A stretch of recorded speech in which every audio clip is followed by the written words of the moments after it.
स्वागत है आप सभी का हमारे ऑनलाइन यूट्यूब स्टडी प्लेटफॉर्म विद्या कुंज मैथ क्लासेस में। आज हम आपके लिए क्लास 10th का पहला चैप्टर लेकर आए हैं, वास्तविक संख्या, जिसे इंग्लिश में रियल नंबर बोलते हैं। आज हम अपनी इस वीडियो में रियल नंबर को पूरा कंप्लीट कर देंगे। चलिए शुरू करते हैं आज की क्लास को। पहले हम पढ़ेंगे इसकी डेफिनेशन, आखिर रियल नंबर की डेफिनेशन होती क्या है। हमने चार्ट बना रखा है, उस चार्ट के अंदर हमने रैशनल नंबर और इरेशनल नंबर लिखे हुए हैं। साथ में रैशनल नंबर के साथ आपके natural number, whole number, integers भी लिखे हुए हैं। आखिर ये ऐसे क्यों लिखे हुए हैं, इसको भी हम समझते हैं। पहले हम पढ़ते हैं इसकी परिभाषा। Real number are the number that can include natural number, whole number, integers, rational number, irrational number, and it is denoted by r and can be represented or plotted on a number line। Definition यानी परिभाषा ये कहती है कि जो real number होते हैं वो प्राकृतिक संख्याएं, पूर्ण संख्या, पूर्णांक, परिमेय संख्या और अपरिमेय संख्या अपने के अंदर रखती है। कहने का मतलब रियल नंबर में नेचुरल प्राकृतिक संख्या भी होती है, पूर्ण संख्या भी होती है, पूर्णांक भी होते हैं, परिमेय संख्या भी होती है और अपरिमेय संख्या भी होती है। It is denoted by capital R. इसे किससे डिनोट किया जाता है? कैपिटल आर से इसे डिनोटेड किया जाता है। एंड कैन बी रिप्रेजेंट और plotted on A number line, और इसे नंबर लाइन पर भी हम रिप्रेजेंट कर सकते हैं। अगर और आसान भाषा में समझा जाए कि रियल नंबर्स को क्या कहते हैं, तो हम चार्ट के अकॉर्डिंग कह सकते हैं कि real number is the union of rational number और इरेशनल। ठीक है। अब लाइन ये कहती है कि कैन बी रिप्रेजेंट और plotted on A number line. इसे हम नंबर लाइन पर प्लॉट कर सकते हैं, यानी रिप्रेजेंट कर सकते हैं। कैसे रिप्रेजेंट कर सकते हैं, चलिए देखते हैं। ये नंबर लाइन पर रिप्रेजेंट कैसे करते हैं, चलिए अब ये देखते हैं। 0, 1, 2, 1 और 2, ये तो हमारे इंटीजर होते हैं। इंटीजर क्या होते हैं? जो हमारे नेगेटिव और पॉजिटिव होते हैं, यानी नेगेटिव वे नंबर, इंटीजर जो होते हैं नेगेटिव और पॉजिटिव दोनों नंबर अपने पास रखते हैं। अब इसे हम नंबर लाइन पर रिप्रेजेंट कर रहे हैं। इंटीजर आ गए हमारे। अब 0 और 1 के बीच में क्या होता है? 0.5, यानी 1/2। इसे हम क्या लिख सकते हैं? 1.5 √2। अब इसमें हमारे रैशनल, इरेशनल और इंटीजर और होल नंबर सारे हमारे इंक्लूड हो चुके हैं। कैसे? होल नंबर्स क्या होते हैं? जो 0 से स्टार्ट होते हैं, जैसे 0, 1, 2, 3 डैश अप टू यहाँ तक चल रहे हैं। नेचुरल नंबर क्या होते हैं? जो 1 से स्टार्ट होते हैं, 1, 2, 3 डैश चलते जाते हैं। और रैशनल नंबर क्या होते हैं? जो P/Q की फॉर्म में होते हैं। P/Q की फॉर्म में जो होते हैं उन्हें रैशनल नंबर कहते हैं। जैसे 1/2, 3/2, ये रैशनल नंबर होते हैं। और इरेशनल नंबर भी होते हैं जो P/Q की फॉर्म में नहीं होते हैं। जैसे √2 हो गया, आपका पाई हो गया, आपके √5 हो गया। ये सब क्या होते हैं? ये इरेशनल नंबर हो सकते हैं। तो डेफिनेशन यही कहती है कि रियल नंबर में natural number, whole number, integer, rational और इरेशनल नंबर सभी इंक्लूड होते हैं। अब आपको इस जो हमने नंबर लाइन प्लॉट किया है इससे समझ में आ गया होगा कि इसमें सारे नंबर्स इंक्लूड होते हैं। चलिए नेक्स्ट टॉपिक करते हैं इसका। डिविजिबिलिटी। डिविजिबिलिटी यानी भाजकता का नियम। रियल नंबर में डिविजिबिलिटी का बहुत बड़ा रोल है। इसकी जब हम आगे क्वेश्चन करेंगे तो वहां पर डिविजिबिलिटी रूल लगाए जाएंगे। पहले हम पढ़ते हैं कि डिविजिबिलिटी होता क्या है, इसे अच्छी तरह से समझेंगे। हम इसके लिए एक डिविजिबिलिटी की एक अलग से वीडियो बना देंगे जिसमें हम आपको डिविजिबिलिटी के सारे रूल बहुत अच्छे तरीके से आपको समझा दिए जाएंगे। चलो फिलहाल हम चैप्टर की बात करते हैं। तो डिविजिबिलिटी है क्या? डेफिनेशन ये कहती है, an integer b is divisible by a non zero integer a, यानी दो इंटीजर हैं बी और ए, और जो बी डिवाइड है किससे? ए से। If and only if, condition दे रखी है यहाँ पर, there exist an integer p, यानी एक उसके साथ इंटीजर पी और एग्जिट करता है। यानी देयर एग्जिट एक इंटीजर ऑफ पी, उसके साथ एक इंटीजर ऑफ बी एक क्या करता है, एग्जिट करता है, यानी b equal to A P. इसे हम लिख सकते हैं कि ए डिवाइडेड बी पी, इसे हम ऐसे भी लिख सकते हैं, where A B P belong to Z, जहां पर क्या है, ए बी पी क्या है, एक इंटीजर है, ए इज नॉट इक्वल टू 0। अब b और ए पी यहाँ पर क्या है, अब उसको हम समझते हैं। b होता है आपका डिविडेंड, a डिविजर, और p होता है आपका क्वाड्रेंट। अब जैसे एग्जाम्पल है 2/6, 2/6 को हम कैसे ले सकते हैं, 2/6। यदि मैं कर दूं यहाँ पे 3/7, क्या 3 7 को डिवाइड कर रहा है, नहीं, तो हम इसे कैसे ले देंगे, 3 डजंट डिवाइड 7, तो हम इसे ऐसे नोट करेंगे। 3/12, 3/12, तीन 12 को क्या कर रहा है, डिवाइड कर रहा है। यदि यहाँ संख्या होती 2/21, क्या 21 को डिवाइड कर रहा है, नहीं कर रहा है, तो हम इसे ऐसे रिप्रेजेंट करेंगे, यानी इसको ऐसे रिप्रेजेंट नहीं करेंगे, ये गलत हो जाएगा, लेकिन इसको हम सीधे और ऐसे रिप्रेजेंट करेंगे यदि वैसे डिवाइड नहीं हो रहा।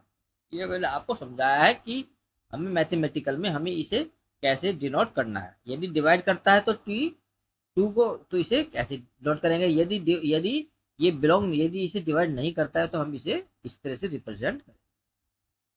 ठीक है, आगे करते हैं। The fundamental theorem of arithmetic. अब हम पढ़ेंगे इसकी फंडामेंटल थ्योरम, आखिर रियल नंबर में फंडामेंटल थ्योरम का क्या रोल है, इसे अच्छी तरह से समझेंगे। Every composite number can be factorize as a product of primes.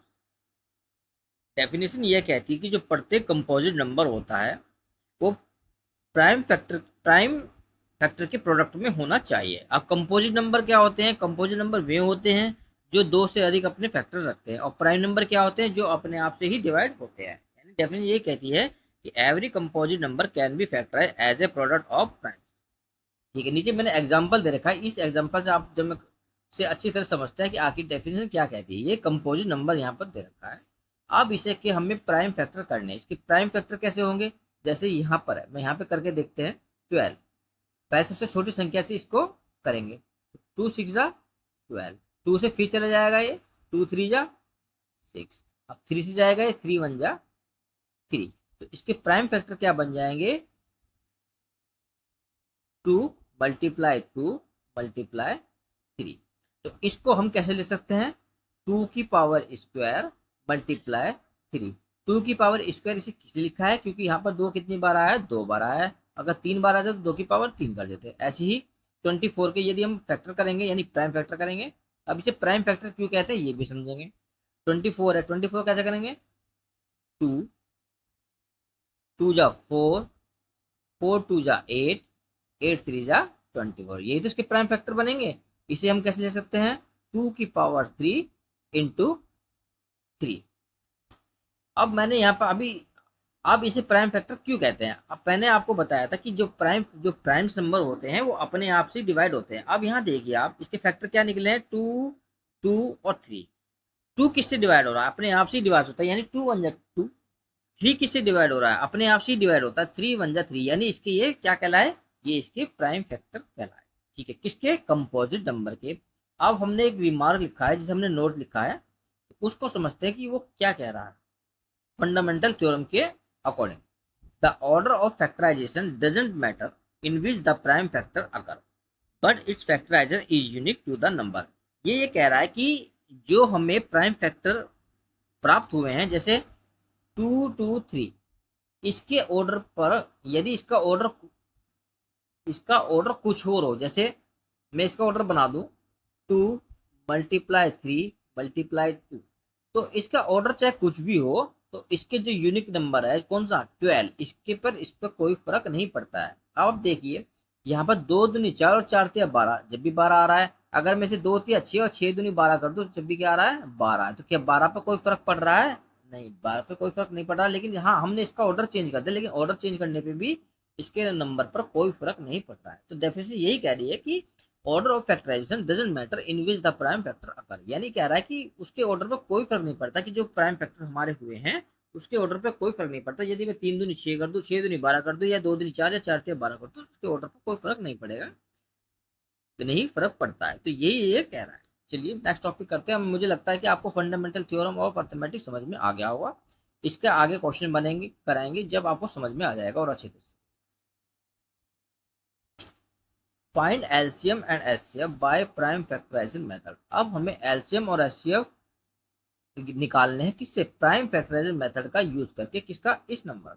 चलिए करते हैं। पहले पहले हम निकालते हैं 90। 90 के यहाँ पर करके देखते हैं क्या फैक्टर होंगे। 2 से जाएगा, 2 से कितनी बार जाएगा? 45 बार जाएगा। अब 2 से तो ये जा नहीं सकता क्योंकि 2 के टेबल में 45 आता नहीं है। तो ये 3 से जाएगा, कितनी बार जाएगा? 15 बार जाएगा क्योंकि 15 या 45 होते हैं। ठीक है, अब ये किससे जाएगा? फिर 3 से जाएगा, 3 5 जा 15 होते हैं और 5 1 जा 5 होते हैं। तो इसके प्राइम फैक्टर हमारे क्या बन गए? 2 मल्टीप्लाई 3 मल्टीप्लाई 3 और मल्टीप्लाई 5। ये तो प्राइम फैक्टर बने। एक 2 बार लिख दिया, 3 2 बार आया तो हमने 2 बार लिख दिया, और एक 5 1 बार आया तो हमने 1 बार लिख दिया। अब इसे हम कैसे ले सकते हैं? तो इस ऑर्डर को हम 2 मल्टीप्लाई 3 स्क्वायर मल्टीप्लाई 5 इसे ऐसे लिख सकते हैं। कोई दिक्कत? अभी तक कोई दिक्कत नहीं होनी चाहिए। अभी सिर्फ हमने इसके प्राइम फैक्टर करे हैं। ठीक है, ऐसी अब हम निकालेंगे 144 के। चलिए नेक्स्ट पेज पे करते हैं। अब हमें निकालने हैं 144 के। 140 फैक्टर का फैक्टराइजेशन कीजिए। सबसे छोटी संख्या से 2 से। 2 7 जा 14 और 2 2 जा 4, यही तो होगा। अब ये 2 से फिर चला जाएगा, 36 दूनी 72। फिर ये 2 से चला जाएगा, 18 दूनी 36। फिर ये 2 से चला जाएगा, 2 निम 18। अब ये 2 से नहीं जाएगा, अब ये 3 से जाएगा, 3 3 9। अब ये फिर 3 से जाएगा, 3 एकम 3। तो 144 के आपके प्राइम फैक्टर क्या है? कितनी बार आया? 2 1 2 3 और 4। तो 4 बार आया तो इसे हम कह सकते हैं 2 की पावर 4 लिख सकते हैं। मल्टीप्लाई 3 कितनी बार आया है? 2 बार, 3 का स्क्वायर। अब इन दोनों को हम इकट्ठे लिख सकते हैं। अब ये 144 का आया था और 90 का हमारा क्या आया था? 90 का हमारा 90 का हमने निकालता 2 मल्टीप्लाई 3 स्क्वायर मल्टीप्लाई 5। ये तो हमने निकाला था, देखो 2 मल्टीप्लाई 3 स्क्वायर मल्टीप्लाई 5। ये हमने 90 का निकाला था। अब हमें इससे एचसीएफ और एलसीएम निकालना है। अब एलसीएम क्या होगा? एलसीएम में क्या होता है? सारे फैक्टर्स अपने आप आ जाते हैं। सबसे बड़े फैक्टर क्या पर है यहाँ पे? ये वाला 2 की पावर 4। तो एलसीएम में 2 की पावर 4 ले लेंगे, मल्टीप्लाई 3 स्क्वायर 3 स्क्वायर, यहाँ क्या आ जाएगा आपका? 3 स्क्वायर। एक क्या बचा आपका? 5। तो ये आपका एलसीएम निकल गया। ये आपका एलसीएम निकल गया। यदि इसको सोल्व करना चाहते हैं तो सोल्व भी कर सकते हैं। 2 की पावर 4 की वैल्यू क्या होती है? 16। 3 की क्या होती है? 9 और उसकी 5 की होती है 5। इन सबको मल्टीप्लाई कीजिए, आपका एलसीएम निकल कर आ जाएगा। ठीक है, इसे ऐसे भी ले सकते हैं। एचसीएफ, एचसीएफ क्या निकालते हैं? हाईएस्ट कॉमन फैक्टर, जिसे हम जीसीडी बोलते हैं, यानी एक कॉमन फैक्टर निकालना होता है। जैसे यहाँ 2 की पावर 4 है और यहाँ पे 2 है, तो इसमें से एक कॉमन क्या आ गया हमारा? सिर्फ 2 आ गया। 2 ही तो आएगा क्योंकि यहाँ 2 की पावर 4 है, यहाँ 2 है, तो इसमें से सिर्फ 1 2 ही हम लेंगे यहाँ, क्योंकि यहाँ 2 है। 3 स्क्वायर यहाँ से हम क्या ले लेंगे? 3 स्क्वायर ले लेंगे। और तो कुछ नहीं पता कि 5 है, यहाँ ऊपर 5 नहीं, तो ये लेंगे। तो इसे सोल्व कैसे करेंगे? 2 3 3 जा कितने होते हैं? 9 9 2 जा कितने होते हैं? 18। तो इसका एचसीएफ क्या निकल गया हमारा? 18। एचसीएफ तो हमारे पास आ गया इसका 18 और एलसीएम आ गया ये। एलसीएम में अगर इसे सोल्व करना चाहते हो तो आप सोल्व भी कर सकते हो। जैसे 2 की पावर 4 का मतलब क्या होता है? 16। 3 3 9 मल्टीप्लाई 5। इसको कैलकुलेशन कीजिए, आपका एलसीएम निकल के आ जाएगा। तो अब आप समझ गए होंगे कि हम प्राइम फैक्टराइजेशन से एचसीएफ और एलसीएम कैसे निकालते हैं। चलिए आगे करते हैं। अब नेक्स्ट टॉपिक है relation between HCF and LCM. अब हमें एचसीएफ और एलसीएम के बीच रिलेशन निकालना है। The product of HCF and LCM is equal to the product of two positive integer. ये कह रहा है कि एचसीएफ और एलसीएम का जो मल्टीप्लिकेशन होगा वह दो इंटीजर के मल्टीप्लिकेशन के बराबर होगा। जैसे HCF multiply LCM equal to A into, जहां पर ए और बी क्या है? आपके दो पॉजिटिव इंटीजर। ये फार्मूला लिखा हुआ है, इस फार्मूले को आपको याद करना है। नीचे क्वेश्चन लगा रखा है हमने, इसे हम करेंगे तो इसी इसी फॉर्मूले पर ये बेस क्वेश्चन होगा, और इसे हम जब करेंगे तो आपको और अच्छी तरीके से समझ में आ जाएगा। क्वेश्चन ये कहता है the HCF of two number is 145। हमें क्या दे रखा है? हमें एक दे रखा है यहाँ पर एचसीएफ, कितना दे रखा है 145, एंड देयर एलसीएम इज 2175, और एलसीएम कितना दे रखा है हमें इसका 2175 हमें इसका एलसीएम दे रखा है। और एक नंबर क्या दे रखा है हमें, सपोज करो एज एक नंबर हमने ए जो है ये हमें दे रखा है 725। तो बस अब हमें दूसरा नंबर हमें इसका निकालना है। ये तो कह रहा है ये the HCF of two number is 145 and their LCM is 2175। If one number is 725 find the other number, यानी बी हमें फाइंड करना है। तो बी हमें फाइंड करना है, तो बी हमें फाइंड कैसे करना होगा, चलिए करते हैं इसको। फॉर्मूला क्या था हमारा, एचसीएफ मल्टीप्लाई एलसीएम, यही तो फार्मूला था, equal to A into B, यही तो हमारा फार्मूला था। ठीक है, इसमें हम वैल्यू पुट कर देते हैं। वैल्यू हमारी क्या है, एक 145 है, एक आपकी एचसीएफ क्या दे रखा है 145 दे रखा है, मल्टीप्लाई एलसीएम क्या दे रखा है आपका 2175, 2175 इक्वल टू एक एक वैल्यू क्या दे रखी है 725, 725, और दूसरी वैल्यू निकालनी है हमें बी की, कोई बात नहीं। तो बी के पास जो है सब इसके अपॉन में लेके चले जाइए, 145 मल्टीप्लाई 2175 यानी 2175 की संख्या दे रखी है अपॉन 725। अब हमें इसे सॉल्व करना है।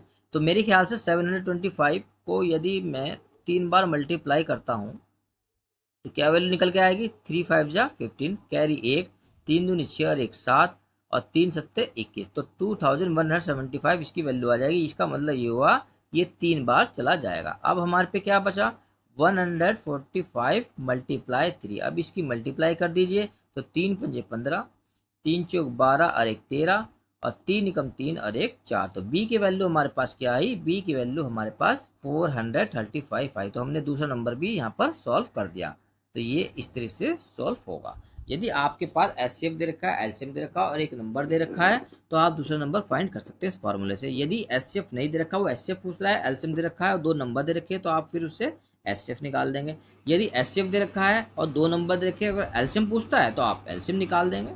इसी फॉर्मूले से हम सब चीज निकाल देंगे। ठीक है, नेक्स्ट क्वेश्चन है the HCF of two number is 60 and their product 3072, find the LCM. अब हमें क्या दे रखा है, चलो इसका सॉल्यूशन करते हैं। गिवन हमें क्या गिवन कर रखा है, HCF of two number is 60। अब हमें एचसीएफ दे रखा है दो नंबर का, जो दो नंबर थे ना हमारे इंटीजर ए और बी, उसका एचसीएफ दे रखा है हमें, यानी ग्रेटेस्ट कॉमन डिविजन कितना दे रखा है 16।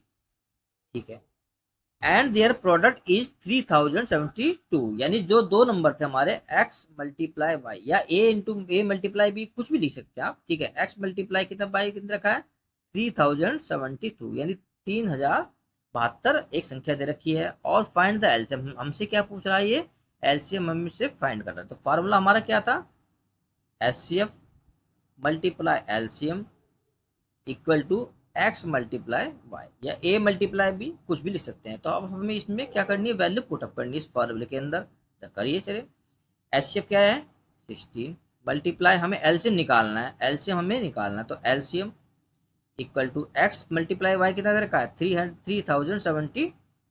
तो एलसीएम यहाँ से हमारा क्या निकल जाएगा, एलसीएम इक्वल टू 3072 मल्टीप्लाई 16। अब इसे सॉल्व करना है, तो इसे सॉल्व करने के लिए आपका ये 16 एकम 16 एक बार चला जाएगा, और यहाँ बचे आपके 10 में से 6 गई 4, 104, 16 निमा 144, और 16 दूनी 32 यानी 192। तो आपका एलसीएम क्या निकल जाएगा 192, आपका एलसीएम निकल जाएगा। ठीक है, तो ये आपका आंसर होगा। तो ये उस फॉर्मूले में मैंने आपको बताया था, यदि एचसीएफ दे रखा है, एलसीएम पूछता है, जब भी आपको फॉर्मूला लगा के आपका एलसीएम निकल जाएगा। यदि एलसीएम पूछ रहा है तो एलसीएम निकल जाएगा। यदि दो प्रोडक्ट में से एक नंबर दे रखा है, दूसरा नंबर पूछ रहा है, तो ऐसे निकल जाएगा। तो उस फॉर्मूले से आपको सब चीज आपके जो भी आपसे पूछा है वो आपका क्वेश्चन में सॉल्व हो जाएगा, वो आपको फॉर्मूला याद करना पड़ेगा। अब आप 16 को देखिए, 16 एकम 16, ये क्या हो गया 192, आपका 192 आपका आ गया। ठीक है, इक्वल डिवीजन एलोगरिथमिक, रियल नंबर में इस थ्योरम का बहुत इंपॉर्टेंट रोल है। इस थ्योरम को हम बहुत अच्छी तरह से समझेंगे, क्योंकि इसी थ्योरम से हमारे आगे जो क्वेश्चन होंगे वो क्वेश्चन भी इसी थ्योरम से हम आगे लगाएंगे। चलिए, इक्वल डिवीजन एलोगरिथमिक आखिर ये है क्या? डेफिनेशन ये कह रही है equal division lemma. Equal division algorithm और इक्वल डिवीजन लेमा दोनों एक ही हैं, लेकिन लेमा क्या होती है? लेमन इसकी एक प्रूवन स्टेटमेंट है, और एलोगरिथमिक क्या है? एलोगरिथमिक का प्रयोग हम ग्रेटेस्ट कॉमन डिवीजर के लिए करते हैं। यही डेफिनेशन कह रही है कि equal division lemma are known as the equal division algorithmic where the lemma is proven statement and algorithm is used to find the greatest common divisor of two integer। यानी ये कह रही है कि इक्वल डिवीजन एल्गोरिथम का प्रयोग हम greatest common divisor यानी एचसीएफ, जिसे हम एचसीएफ भी बोलते हैं, एचसीएफ निकालने के लिए इस थ्योरम का प्रयोग करते हैं। ठीक है, क्या रखा है? Such that A equal to B Q plus are where zero less than equal to R less than B, जहां पर आर जो है बड़ा है जीरो से, और जीरो किसके इक्वल है? आर के इक्वल है, और लेस देन और ग्रेटर देन और लेस देन बी, यानी और बी से छोटा है। ठीक है, अब इसमें ए बी क्यू और आर क्या है ये हम देख लेते हैं। ए डिविडेंड है, ए क्या कहलाता है? आपका डिविडेंड कहलाएगा। बी क्या होगा? डिवीजर कहलाएगा।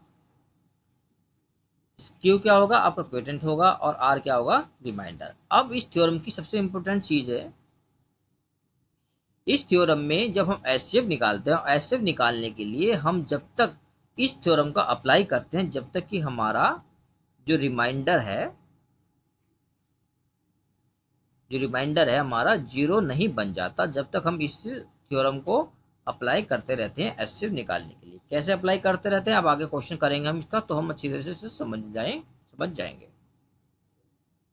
क्वेश्चन है, देखिए आप, find the HCF of two given positive numbers 78 and 980 by using equal division algorithm. अब हमें उसी थ्योरम का जो हमने अभी पढ़ा था, a equal to B Q plus r, उसका प्रयोग करके हमें एचसीएफ निकालना है। मैंने आपको बताया था कि जो ये थ्योरम है ये सिर्फ एचसीएफ निकालने के लिए इसका प्रयोग होता है। अब कैसे प्रयोग होता है ये हम करेंगे। थ्योरम क्या थी? ये जो थ्योरम क्या थी? ये थ्योरम क्या थी? A equal to B Q plus r, ये तो थ्योरम थी। अब जहां पर ए क्या था आपका? डिविडेंड, बी क्या था आपका? डिवीजर की इक्वेशन, और आर क्या था? रिमाइंडर। अब इसको कैसे अप्लाई करेंगे एचसीएफ निकालने के लिए ये हम देखते हैं। यहाँ पर हमें वैल्यू दे रखी है 980 इज ग्रेटर देन किससे? 78 से बड़ी है, यानी जो संख्या छोटी होगी वो हमारा डिवीजर कहलाएगा, और जो संख्या बड़ी होगी वो हमारा डिविडेंड कहलाएगा। अब इसे अप्लाई कैसे करना ये हम यहाँ देखते हैं। 78 से 980 को पहले हम क्या करेंगे? भाग करेंगे। कैसे? कितनी बार जाएगा? 78 वन जा 78। ठीक है, 8 में से 8 गई 0, 9 में से 7 गई, कितना बचे? 2। अब कैरी क्या बचा? 0। अब ये कितनी बार जा सकता है? अब ये जा सकता है आपका 2 बार। कैसे? 2 बार, 2 अट्ठे 16, 2 सत्ते 14 और 1 15। आपका कितना बचेगा? 10 में 6 गई 4, और यहाँ कितना बचेगा? 9 में से 5 गई 4। अब बचेगा यहाँ पर आपका 4। अब यह, अब 78 से 44 को हम नहीं भाग कर सकते, क्योंकि 78 आपका बड़ा हो गया और 44 आपका छोटा हो गया, यानी 78 is the greater than of 44।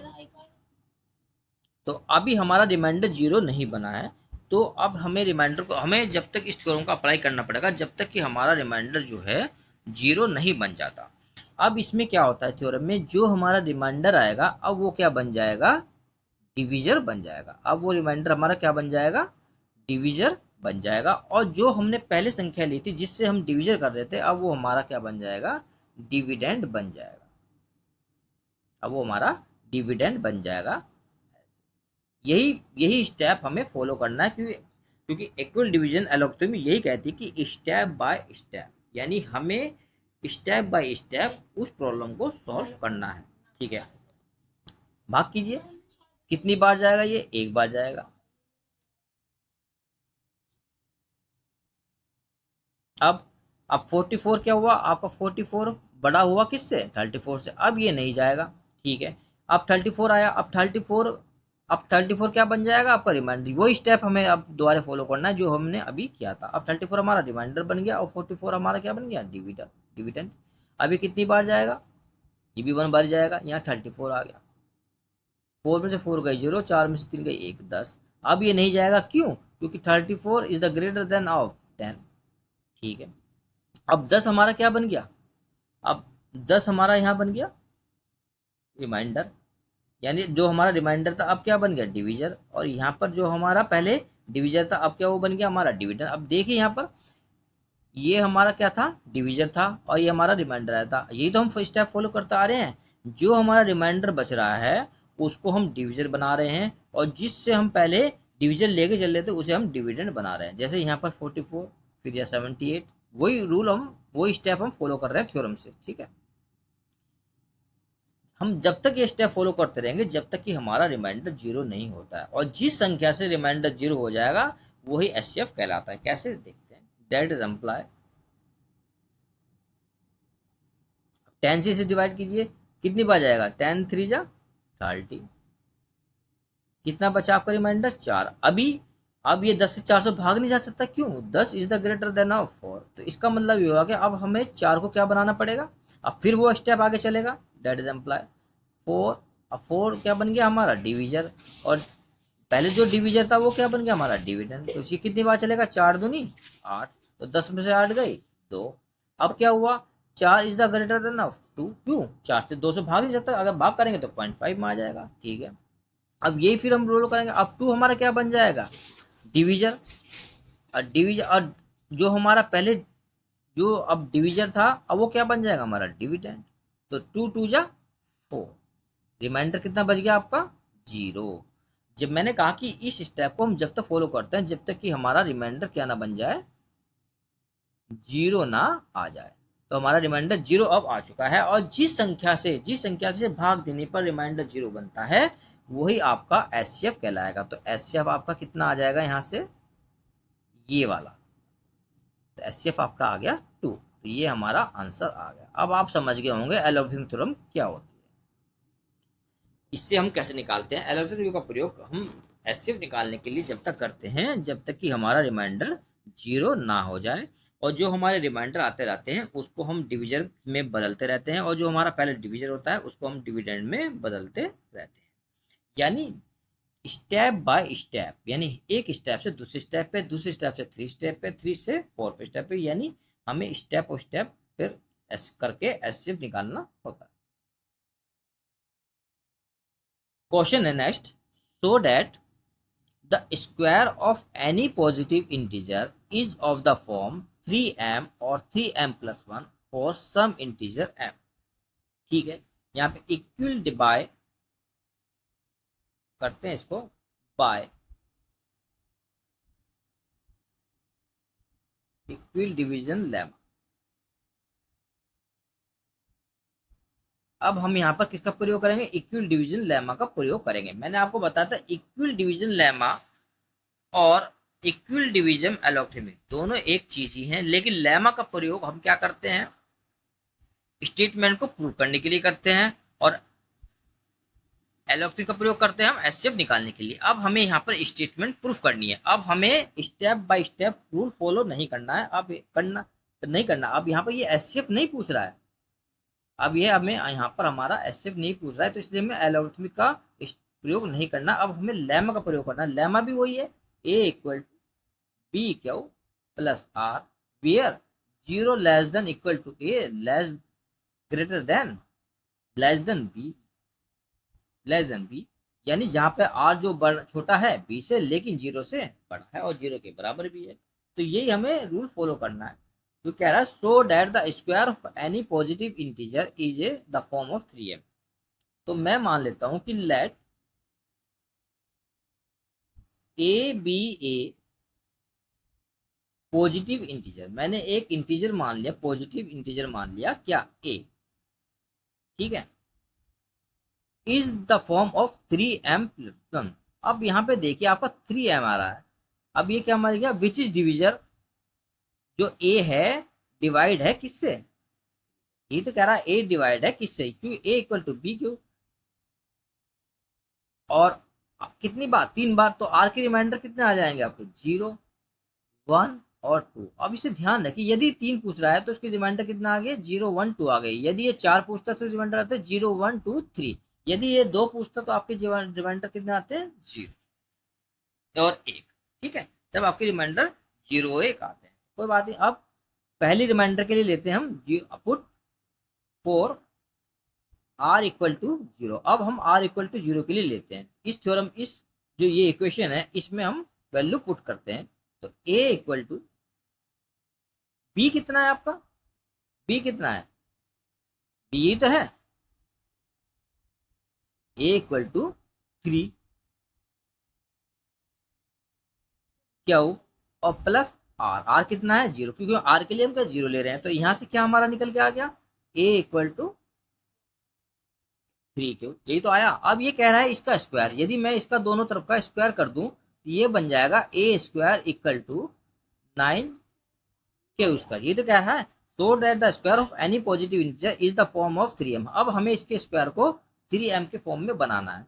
तो a स्क्वायर, इसे मैं 9 क्यू स्क्वायर का कह सकता हूँ 3 इंटू 3 क्यू स्क्वायर, कोई दिक्कत नहीं, इस फॉर्म में सकता हूँ कि 3 9 क्यू स्क्वायर होता है। यदि मैं 3 के स्क्वायर को m मान लूं तो ये क्या बन जाएगा, 3m बन जाएगा। जहां पर मैंने क्या करा, 3 स्क्वायर को मान लिया मैंने m, इसे मैंने मान लिया m। तो हमारा a स्क्वायर जो उसका, जो हम पॉजिटिव इंटीजर लेके चले थे a, उसके स्क्वायर करने पर हमें 3m के फॉर्म में हमने इसको बना दिया। तो पहले तो हमने आपको इसका ये बना दिया, अब हमें पता लग गया कि हाँ इस फॉर्म में बना सकते हैं। अब किसके लिए लेंगे, रिमाइंडर 1 के लिए लेंगे। अब रिमाइंडर 1 के लिए लेंगे, चलिए आगे करते हैं इसको। 4 r इक्वल टू 1। तो a क्या था हमारा, a इक्वल टू b को प्लस r यानी 3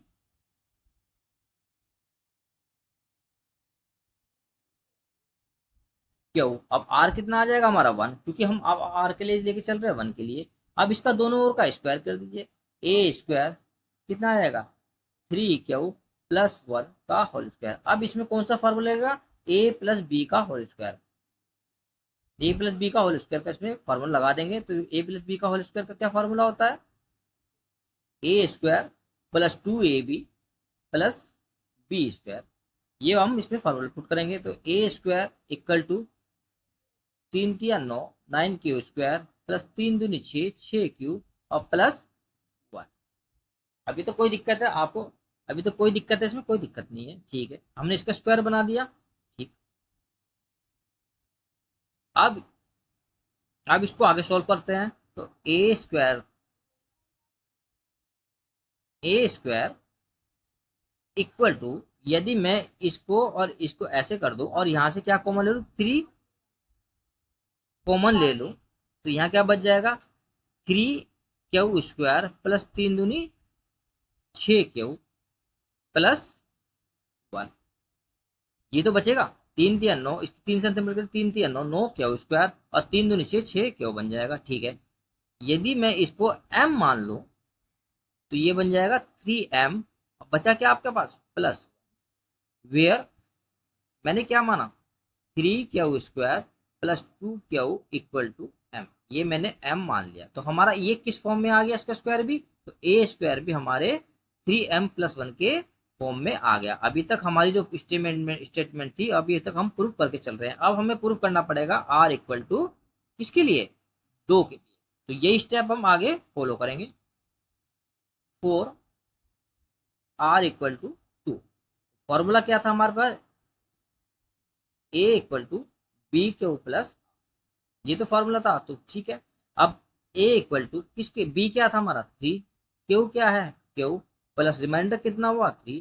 मैं यहाँ पर क्यू क्या चल रही, क्यू क्या है हमारे पास, यहाँ एक इंटीजर है, क्यू क्या है हमारे पास इंटीजर है। तो अब इसका दोनों ओर का स्क्वायर कर दीजिए, क्योंकि स्क्वायर में कह रहा है, स्क्वायर लगाइए 3 क्यू प्लस 2 का होल स्क्वायर, फिर फार्मूला लगाइए, यहाँ पर 3 3 9 क्यू स्क्वायर प्लस 3 दूनी 6 दूनी 12 12 क्यू और प्लस 2 दूनी 4, ए प्लस बी का फॉर्मूला लगाएंगे तो यही तो आएगा। ठीक है, आगे इसे सॉल्व कीजिए। इसे आगे सॉल्व करने के लिए इसे मैं ऐसे भी तो लिख सकता हूँ, 9 Q square plus 12 Q plus 3+1, इसे ऐसे लिख सकता हूँ, 4 को 3+1 भी तो कर सकता हूँ, ठीक है। क्यों किया? क्योंकि m+1 की फॉर्म में बनाने की, ठीक है। अब इसमें से यदि मैं इसमें से 3 कॉमन ले लूं तो यहाँ क्या बचेगा? 3 तिया 9, 9 3 स्क्वायर, 3 चौक 12, यानी 4 क्या हो +1, अब प्लस ये तो बचा। अब ये क्या बचा? 3m+1। ये 3m+1 कैसे आया गुरु जी? ठीक है, 3m+1 क्या है? मैंने क्या मान लिया? मैंने m मान लिया 3 क्या स्क्वायर +4 +1, वेयर तो ए स्क्वायर हमारा किस फॉर्म में आ गया? 3+1 के फॉर्म में आ गया। तो हमने तीनों कंडीशन इसमें सेटिस्फाई कर दी, तीनों कंडीशन में प्रूव कर दी कि जो इंटीजर ए हमने मान के चला जो उसका स्क्वायर होगा वो भी 3m या और 3m+1 की फॉर्म में होगा। तो अब आप अच्छी तरह समझ गए होंगे कि लेमा और एल्गोरिथम में दोनों में अंतर क्या है। लेमा ये कहता है प्रूवन स्टेटमेंट है किसी को स्टेटमेंट को प्रूव करने के लिए, जबकि एल्गोरिथम का प्रयोग हम एस्सेप्ट निकालने के लिए करते हैं। नेक्स्ट क्वेश्चन है, if A and B are two और पॉजिटिव इंटीजर, हमें दे रखे हैं ए और बी, हमें दो पॉजिटिव और इंटीजर दे रखे हैं। इंटीजर, इवन इंटीजर क्या होता है? जो 2 से डिवाइड हो जाता है। और यदि मैं इसे 2x, इसे 2x मान लो, इसे 2x+1 मान लो, तो क्या बन जाएगी? आपका और बन जाएगा तो होगा, ठीक है। Such that A greater than B, जहां पर कंडीशन दे रखी कि ए जो बड़ा है किससे? एक कंडीशन हमें ये दे रखी है। देन प्रूव दैट, तो सिद्ध करें one of the two number a plus B by 2 and a minus B upon 2 is odd and other is even. इसने कहा, ये कहा कि यदि एक संख्या ऑड है तो दूसरी क्या होगी? ऑड इवन होगी। हमें ये प्रूव करके दिखाइए कि a प्लस बी बाई 2 और a माइनस बी बाई 2 के फॉर्म में जो एक संख्या होगी वो तो ऑड होनी चाहिए और दूसरी संख्या होनी चाहिए इवन होनी चाहिए। चलिए करते हैं। If a and b are two और पॉजिटिव, अब मैंने और पॉजिटिव नंबर यहाँ पे निकाल लिया, तो मैंने क्या मान लिया? मैंने मान लिया late a equal to 2x+1, ये तो होगा। और दूसरी क्या मान ली संख्या? b इक्वल टू 2y+, दो और पॉजिटिव नंबर हमारे यही तो निकलेंगे, ये अभी मैं यहाँ बताया मैंने आपको, ठीक है। अब ये कह रहा है कि किसकी फॉर्म में चाहिए इसको? a प्लस बी अपॉन 2 की फॉर्म में। तो a प्लस बी अपॉन 2, इन दोनों को ऐड कीजिए, 2x+1 प्लस 2y+1 अपॉन 2, इनको सॉल्व कीजिए। सॉल्व करने पे क्या होगा? ये आ जाएगा पर 2x plus 2y plus 2 upon 2, यहाँ से 2 कॉमन लेंगे, 2 से 2 कट जाएगा, तो हमारा क्या बच जाएगा? x plus y+1। तो हमारी a प्लस बी अपॉन 2 की वैल्यू क्या आई? x प्लस y+1 आई। ऐसे ही a माइनस बी अपॉन 2, इसकी वैल्यू निकाल लेंगे। तो हमने क्या माना था वहां पर? 2x+1 माइनस 2y+1 अब पूरे के अपॉन 2, ये तो लेके चले थे हम, ठीक है। That is imply a minus B upon 2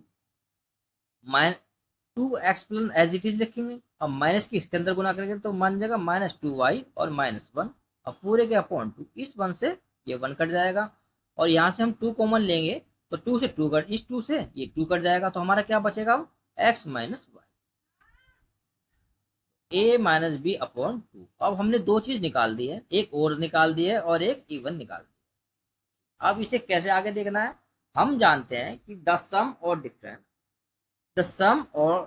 और difference of two integer are both either even और odd.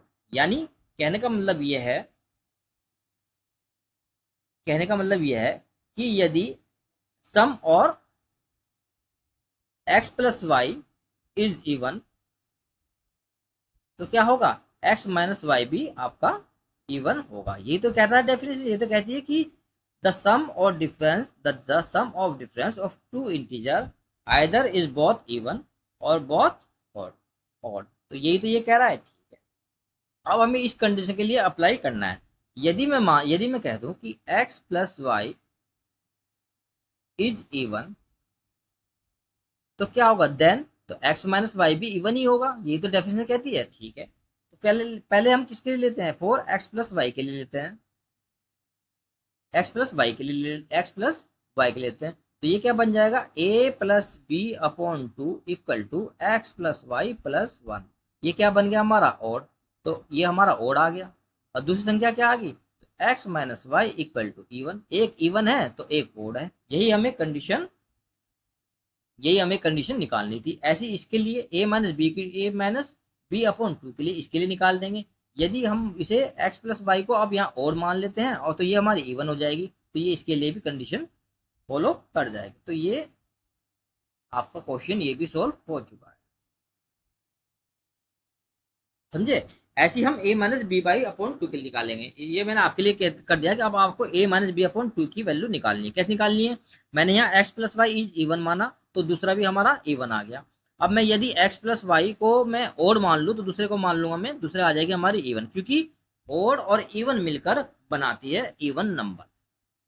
a minus B by two के लिए, क्या a minus B by upon two के लिए कैसे निकल जाएगा, यदि तो x प्लस वाई वन, यदि मैं इसे यहाँ पे इवन मान लूंगा तो ये भी हमारा इवन निकल के आ जाएगा। किसके लिए, x a minus B by two के, ठीक है। नेक्स्ट क्वेश्चन है, चेक वेदर 6 की power n can end with the digit 0 for any natural number. अब यहाँ पर हम डिविजिबिलिटी रूल लगाएंगे। ये कह रहा है कि हमें चेक करना है कि जो 6 की पावर n है can end with the digit, क्या ये जीरो से एंड हो रहा है, यानी इसकी जो यूनिट नंबर है वो क्या जीरो आ रही है किसी नेचुरल नंबर के लिए, हमें ये चेक करना है। अब हम इसमें डिविजिबिलिटी रूल लगेगा, इसमें डिविजिबिलिटी रूल लगेगा आपका। डिविजिबिलिटी रूल ये कहता है यदि किसी संख्या के अंत में 0 या 5 आता है, तो या 0 या 5 आता है तो 5 से डिविजिबल होगा। पहले हम इसके प्राइम फैक्टर करेंगे, किसके, 6 की पावर n के पहले हम प्राइम फैक्टर करेंगे। तो 6 की पावर n के प्राइम फैक्टर क्या होंगे, 2 मल्टीप्लाई 3 पूरे की पावर n, ये तो होगा। यानी इसे अलग अलग सकते हैं, 2 की पावर n और 3 की पावर, इसे हम ऐसे भी लिख सकते हैं। क्या इसके कितने फैक्टर प्राप्त हो रहे हैं हमें, इसके फैक्टर हमें दो मिल रहे हैं, 2 और 3। सिर्फ हमें दो मिला है, एक फैक्टर और एक 3 मिला है, जीरो तो नहीं मिला है, ना ही 5 मिला है, और ना ही ये डिजिट जो है जीरो से खत्म हो रही है। तो हम कह सकते हैं, तो हम क्या कह सकते हैं, हम कह सकते हैं कि 6 की power n can not be and with the digit 0 for any natural number because it has only two factor 2 और 3। it has only two factor 2 and 3 which is not and by 0। तो हमारा ये हमने ये प्रूफ भी करके दिखा दिया। अगर यहाँ पर 12 की पावर n होता जब भी हम आपको, जब भी यही कंडीशन हमारी फॉलो हो। Prove that root 3 is an irrational number. अब हमें रैशनल और इरेशनल नंबर करना है। इसमें कॉन्ट्रडिक्शन ये होता है कि यदि हमें √3 रैशनल नंबर दे दो तो हम इसका कॉन्ट्रडिक्ट मान के चलते, यानी इसका उल्टा मान के चलते। तो मैं मान लेता हूँ, अब हमें प्रूव करना है कि √3 इज एन इरेशनल नंबर, की √3 जो है एक इरेशनल नंबर है। चलिए इसे प्रूव करते हैं। मैं मान लेता हूँ, एज्यूम √3 क्या है, एक रैशनल नंबर है। अब मैंने इसका उल्टा मान लिया कि रैशनल नंबर है, किसके लिए, दो इंटीजर के लिए, ए और बी के लिए, जो क्या है को प्राइम है। और को प्राइम क्या होते हैं, जिसकी एचसीएफ हमेशा एक होता है वो को प्राइम कहलाता है। इस सब के अलावा, एक के अलावा कोई और को प्राइम आ जाएगा तो वह क्या कहे, को प्राइम नहीं होगा। ठीक है, अब मैंने इसको मान लिया रैशनल नंबर, तो इसका मतलब रैशनल नंबर का मतलब √3 इक्वल टू ए अपॉन ई तो होगा। अब मैं इसका क्या करता हूँ, स्क्वायरिंग बोथ साइड, इसकी दोनों तरफ की स्क्वायर कर देता हूँ। तो ये क्या आ जाएगा, √3 का square equal to a upon b का स्क्वायर, ये आ जाएगा 3 equal to a square upon b square. अब ये क्या बन जाएगा हमारा, 3b square equal to a square. जरा ध्यान दीजिए, मैंने आपको डिविजिबिलिटी का बताया था, वहां क्या फॉर्मूला आया था, b इक्वल टू ए सी, यानी b इक्वल टू ए सी, जहां पर हमने लिखा था कि a डिवाइड करेगा b को, लेकिन यहाँ पर हमारा आया 3b स्क्वायर a3, जहां पर a स्क्वायर डिवाइड कर रहा है किसे, 3 डिवाइड कर रहा है ए स्क्वायर, जब ए स्क्वायर डिवाइड कर रहा है 3 को तो ए भी डिवाइड करेगा 3, ए भी डिवाइड करेगा 3, यानी ए इक्वल टू 3।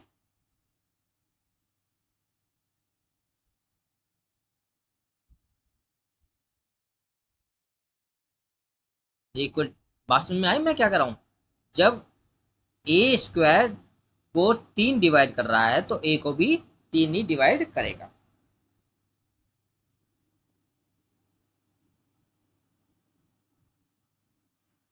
यानी बी स्क्वायर 3 से, अब इसका स्क्वायर कीजिए तो बी स्क्वायर 3 तिया 9, 9 c square,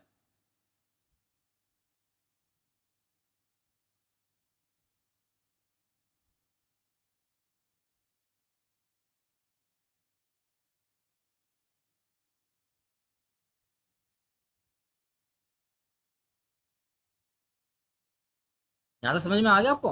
3b square equal to a square, a जहां भी डिवाइड कर रहा है, ठीक है कोई बात नहीं। तो अब दैट इज एम्प्लाई, अब इसे हम कैसे लिख सकते हैं? इसे हम अब किस फॉर्म में लिख सकते हैं? तो ये हमारा आ जाएगा अब a equal to 3c, squaring both side, a square equal to 3 3 9 9 c square. तो ए स्क्वायर की क्या वैल्यू आई थी हमारे पास? 3b square equal to 9 c square, यानी b square equal to 3 c square. जब अब यहाँ क्या हुआ, यहाँ पर क्या हुआ, इसलिए जब बी स्क्वायर को डिवाइड कर रहा है 3 तो बी को भी डिवाइड करेगा, किसे? 3 जो है बी को भी डिवाइड करेगा। लेकिन यहाँ पर क्या आ रहा है? Common factor, but they have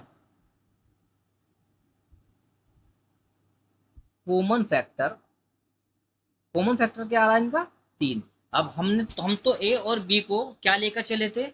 एक को प्राइम लेकर चले थे, और को प्राइम क्या होता है? जिनका कॉमन फैक्टर 1 हो। लेकिन यहाँ पर क्या आ रहा है? 3। तो हमारा वो कॉन्ट्रडिक्शन क्या हो गया? फेल हो गया, जिसे हम मानकर चले थे कि √3 इज ए रैशनल नंबर। हम मानकर चले थे कि रैशनल नंबर √3 क्या एक रैशनल नंबर है, लेकिन हमारा ये कॉन्ट्रडिक्ट, तो हमारा जो हमारा फैक्ट था ये फेल हो गया है। तो हम कह सकते हैं कि √3 is a irrational number, irrational number, क्योंकि हमने जो माना था कि √3 तो हमने रैशनल माना था, लेकिन इसके कॉमन फैक्टर तो हमारा 3 आ गया एचसीएफ, जबकि हमारा आना चाहिए था 1। तो हमारा ये कॉन्ट्रडिक्ट क्या हुआ? फेल हो गया। तो हमारा आंसर क्या हुआ? तो हमारा क्या एजम्पशन निकला कि √3 is a not a rational number but √3 is a irrational. तो हमने ये स्टेटमेंट भी प्रूव कर दिया। नेक्स्ट क्वेश्चन है, prove that 3 + 2 √5 is an irrational number. अब इसे भी हम वैसे ही सॉल्व करेंगे। मैंने जब भी ऐसे कोई क्वेश्चन आए तो हम उसका कॉन्ट्रडिक्ट यानी उसका अपोजिट मानकर चलेंगे। अगर रैशनल नंबर दे रहा है तो उसे इरेशनल नंबर मानकर सॉल्व करेंगे, यदि रैशनल नंबर इरेशनल नंबर दे रहा है तो उसको रैशनल नंबर मानकर सॉल्व करेंगे। ठीक है, मैं मान लेता हूं कि let 3 + 2 √5 is a rational number.